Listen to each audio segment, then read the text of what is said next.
Everyone. டேஸ்ட்டாகவும் ஹெல்த்தியாகவும் எல்லாருக்கும் பிடிச்ச மாதிரியும் சமைக்கணும்னா முதல்ல நம்ம சேனலை சப்ஸ்கிரைப் பண்ணிவிடுங்க. சாதம், இட்லி, தோசை, சப்பாத்தி, பூரின்னு சொல்லிட்டு எல்லாத்துக்கும் ஏற்ற சூப்பரான சிக்கன் கிரேவி நம்ம பாய் எப்படி பண்ணுறாங்கன்னு சொல்லிட்டு பார்க்கலாம் வாங்க. ஒரு பெரிய பாத்திரத்தை அடுப்பில் வச்சுட்டாங்க. பாத்திரம் நல்லா சூடாகட்டும். இந்த சிக்கன் கிரேவிக்கு நம்ம பாய் எடுத்துக்கிட்ட கறி 12 கிலோ சிக்கன். கடலை எண்ணெயை ஊற்றிக்கிட்டாங்க. எண்ணெய் நல்லா சூடாகட்டும். இந்த மாதிரி கிரேவிக்கெல்லாமே கடலை எண்ணெய் தான் யூஸ் பண்ணுறாங்க. இது டேஸ்ட்டையும் நல்லா இன்க்ரீஸ் பண்ணிவிடும்.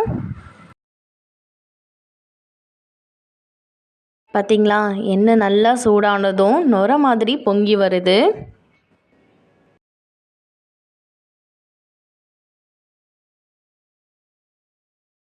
அடுத்ததாக ஒரு கைப்பிடி அளவு சோம்பை சேர்த்துக்கிறாங்க.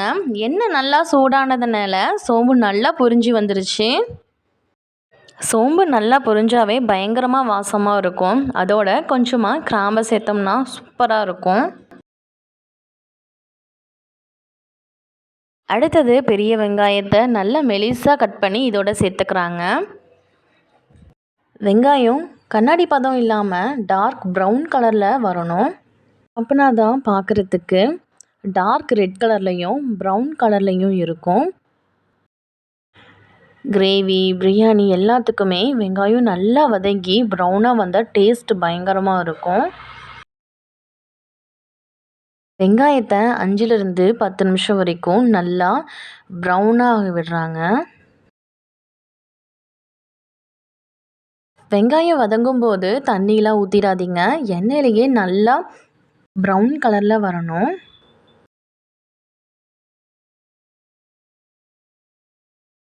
கீழே அடிப்பிடிக்கிற மாதிரி இருந்தால் கூட லைட்டாக மிக்ஸ் பண்ணி விட்டுக்கிட்டே இருங்க.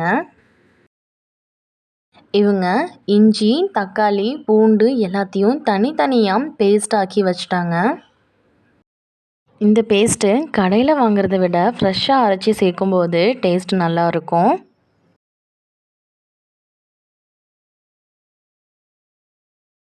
இந்த டேஸ்டான சிக்கன் கிரேவி 50 பேர்த்துக்கு வர மாதிரி செஞ்சது.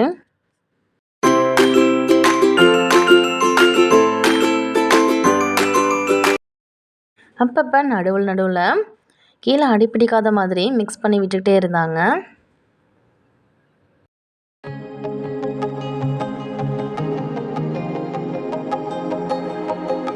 பாருங்கள், வெங்காயம் வதங்கிறதுக்கு எவ்வளோ நேரம் பண்ணுறாங்க.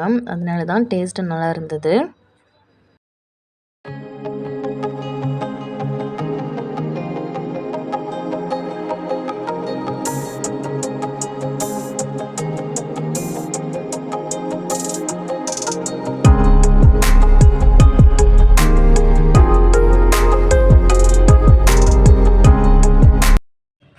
அடுத்ததாக அரைச்சி வச்ச பூண்டு பேஸ்ட்டை சேர்த்துக்கிறாங்க.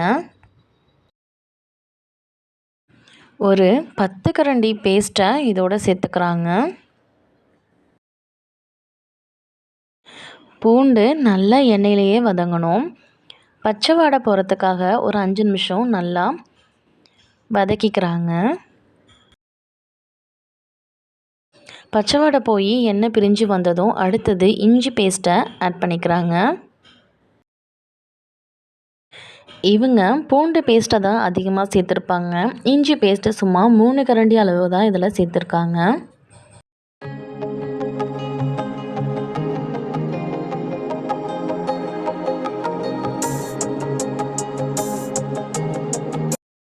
இஞ்சி பேஸ்ட்டு சேர்த்துனதும் அதோட பச்சை வாடை போகிறதுக்காக 5 நிமிஷம் நல்லா வதக்கி எடுத்துக்கிறாங்க.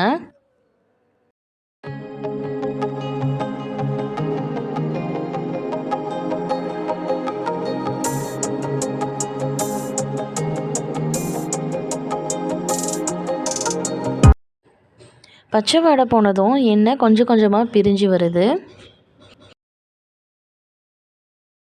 இஞ்சி பூண்டு பேஸ்ட்டு இதெல்லாம் சேர்க்கும்போது கீழே பிடிக்கும். அதனால் நல்லா மிக்ஸ் பண்ணி விட்டுக்கிட்டே இருக்கணும்.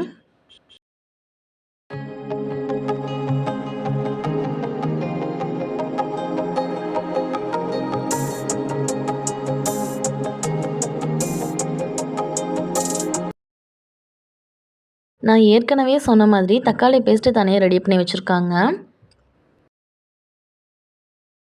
தக்காளி பேஸ்ட்டை இதோட சேர்த்துக்கிறாங்க.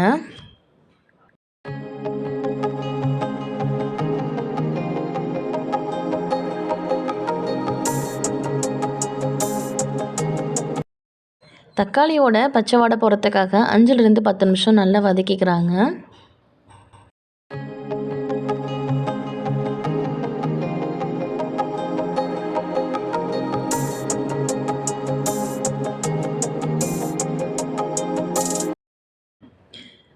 தக்காளியோட பச்சை வாடை போயிருச்சு, எண்ணெய் பிரிஞ்சும் வந்துருச்சு.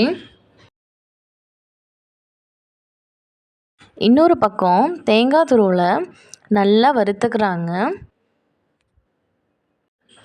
இந்த தேங்காய் துருவல் நல்லா ப்ரௌன் கலரில் வரணும். இது கலருக்காகவும் டேஸ்ட்டுக்காகவும் தான் சேர்க்குறோம். நல்லா ரிச்சான டேஸ்ட்டு கொடுக்கறதுக்காக முந்திரியும் சேர்த்துக்கிறாங்க. கொஞ்சம் கசகசா சேர்த்து தண்ணி விட்டு நல்லா பேஸ்டாக்கி இதோட சேர்த்தாச்சு. பாருங்கள், அரைச்சது சேர்த்ததும் கிரேவி கலரே சேஞ்ச் ஆயிடுச்சு. இதுவும் 2 நிமிஷம் போல் நல்லா வதங்கட்டும். 12 கிலோ சிக்கனை நல்லா அலசி எடுத்து இதில் சேர்த்துக்கிறாங்க. சிக்கன் கிரேவி அப்படிங்கிறதுனால சிக்கன் பீஸெல்லாம் பெருசாகவும் இல்லாமல் சின்னதாகவும் இல்லாமல் மீடியம் சைஸில் கட் பண்ணி இதோட சேர்த்தாச்சு.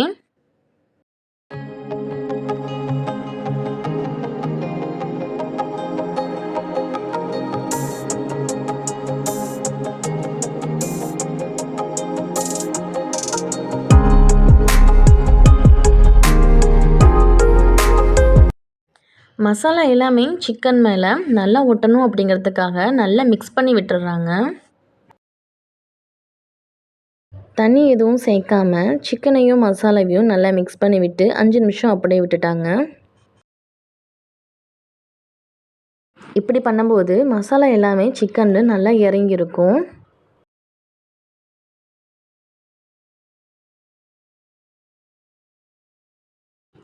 வாசத்துக்காக கொஞ்சமாக கருவேப்பிலை இதோட சேர்த்து நல்லா மிக்ஸ் பண்ணி விட்டுட்டாங்க.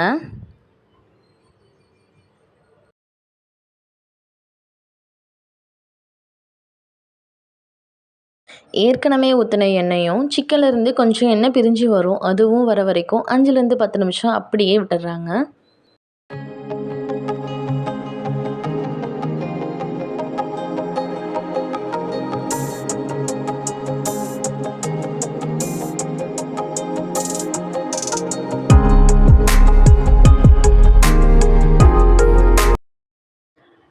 கீழே அடிப்பிடிக்காத மாதிரி அப்பப்போ நல்லா மிக்ஸ் பண்ணி விட்டுட்டாங்க.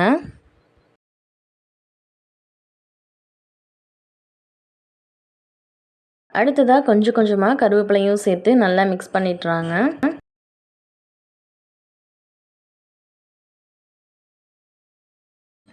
இதுலேயே சிக்கன் நல்லா பாதிக்கு மேலே வெந்து வந்துடணும்.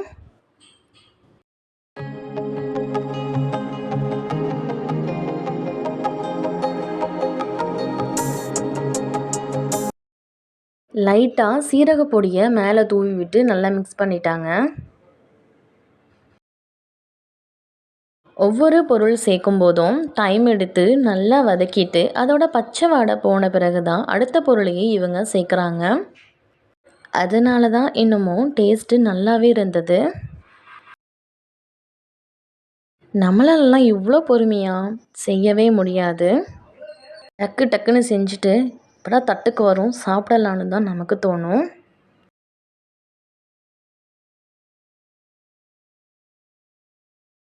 கிரேவிக்கு மிளகாய் தூளை விட மிளகு தூள் டேஸ்ட்டு நல்லா கொடுக்கும். மிளகு தூளை சேர்த்து நல்லா மிக்ஸ் பண்ணி விட்டுட்டாங்க. எப்பயும் போல் இதுவும் 2 நிமிஷம் அப்படியே விட்டுட்டாங்க.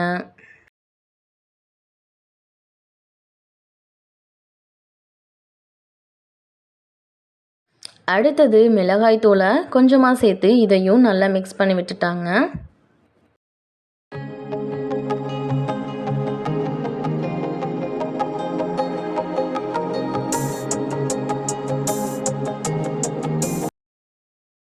இதுவும் 2 நிமிஷம் போல் அப்படியே விட்டு பச்சை வாடை போகிறதுக்காக மிக்ஸ் பண்ணி விட்டுட்டே இருந்தாங்க. பாருங்கள், இது வரைக்கும் கூட கொஞ்சம் கூட தண்ணி சேர்க்காமே தான் செய்கிறாங்க.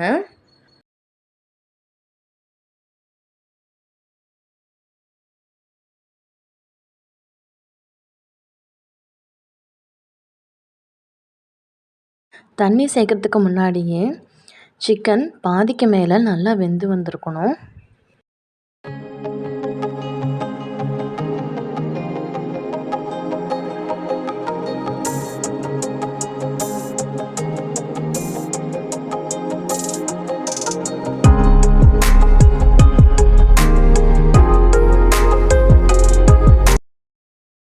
தண்ணி சேர்க்காதனால கண்டிப்பாக கீழே மசாலாலெல்லாம் பிடிச்சிருக்கும். அப்பப்போ கிளறி விட்டுட்டே இருங்க.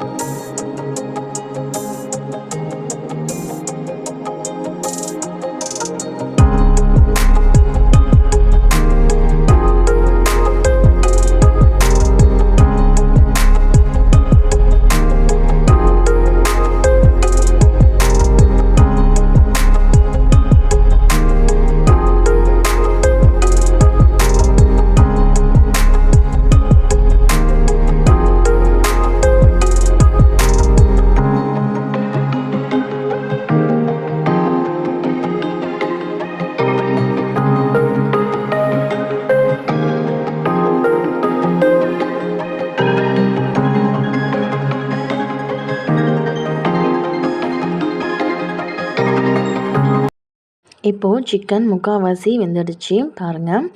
மேலே எண்ணெய்லாம் கொதிக்குது.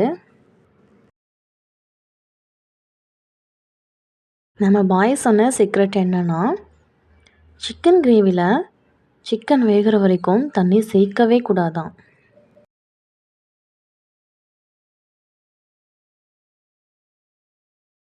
இப்போது லைட்டாக தண்ணி தெளித்து விட்டுக்கிறாங்க.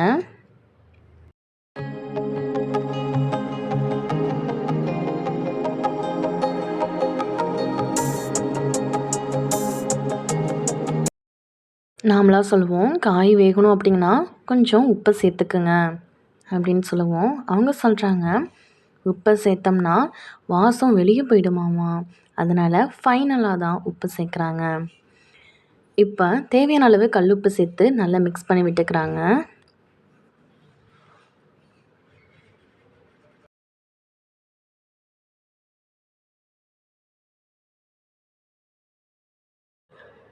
இந்த ஸ்டேஜில் உப்பு காரம் எல்லாமே செக் பண்ணி பார்த்துட்ருக்காங்க.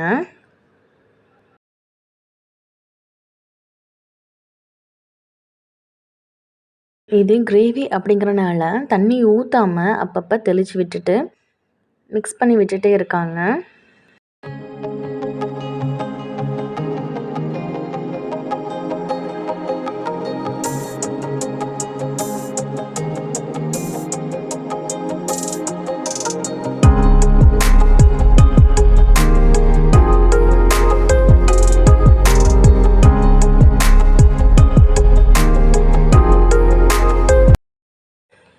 காரம் கம்மியாக இருந்ததுனால இதில் மிளகுத்தூளை சேர்த்து நல்லா மிக்ஸ் பண்ணி விட்டுட்டாங்க.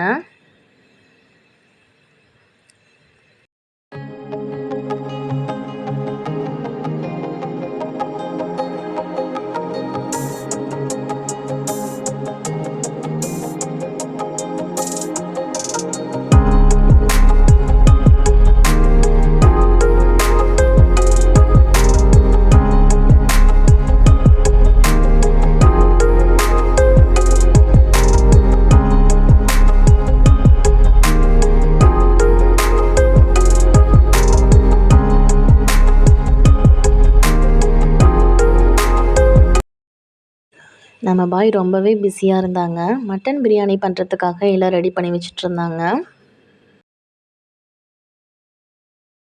நம்ம பாய் பண்ண அட்டகாசமான மட்டன் பிரியாணி நெக்ஸ்ட் வீடியோவில் போடுறேன்.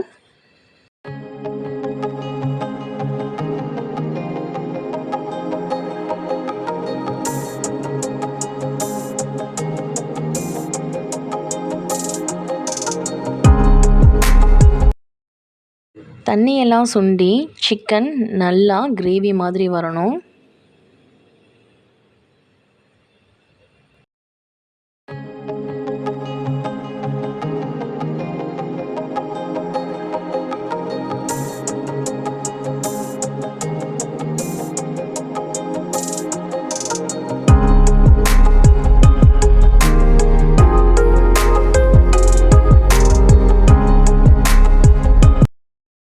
10லேருந்து 15 நிமிஷம் அப்படியே விட்டுட்டாலே தண்ணியெல்லாம் சுண்டி கிரேவி ரெடி ஆயிரும்.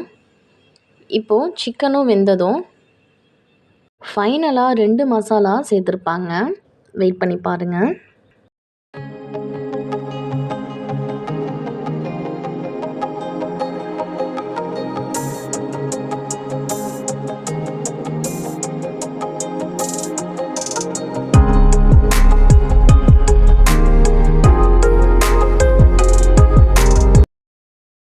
இப்போ பாருங்கள், ஊற்றின எண்ணெய் எல்லாம் மேலே பிரிஞ்சு வருது.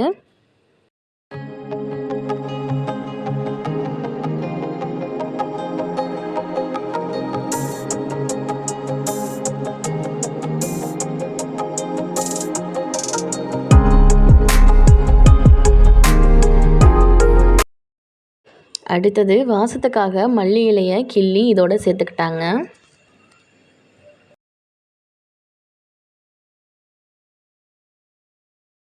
இன்னொரு பக்கம் மட்டன் பிரியாணி ரெடி ஆகிட்டுருக்கு.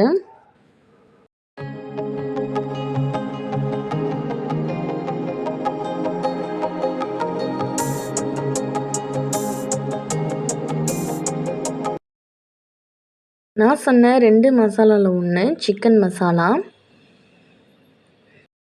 இன்னொன்று கரம் மசாலா. இது 2மே பச்சை வாடை போகிறதுக்காக ஒரு 5 நிமிஷம் அப்படியே விட்டுட்டாங்க.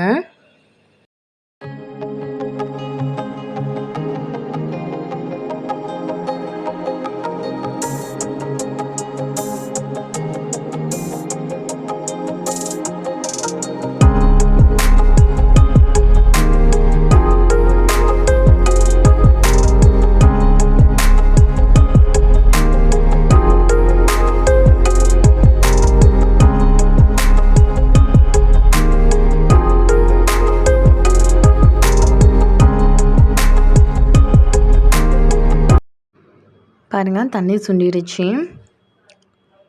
இந்த அளவு வரணும். இன்னும் கொஞ்சம் சூடாறும்போது கொஞ்சம் கெட்டியாக இருக்கும்.